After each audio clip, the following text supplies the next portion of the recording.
სასტუმრო ბილტმორში ლიდერ ქალთა საზოგადოების დაჯილდოების ცერემონია გაიმართა. ნომინანტთა შორის იყვნენ როგორც უკვე წარმატებული ქალები, ასევე სტარტაპერებიც. წარდგენილი კანდიდატებიდან ჟიურიმ შეარჩია რამდენიმე ქალი, რომლებმაც თავიანთი საქმიანობით მნიშვნელოვან შედეგებს მიაღწიეს. მათ შორის არიან ბიზნესის, განათლების, მედიცინისა და სხვა სფეროს წარმომადგენლები. ღონისძიებაზე ყურადღება გამახვილდა ქართულ-ებრაულ კულტურულ ურთიერთობებზეც.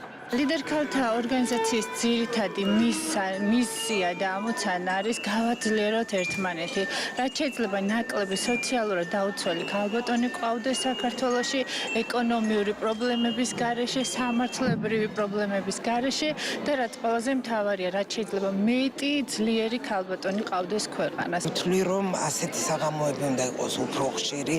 მე პირადად უღრმეს მადლობას გადავუხდი ლიდერ ქალთა საზოგადოებას ჩემი დაფასებისთვის, რომ მივიღე მონაწილეობა, რომ დავჯილდოვდი.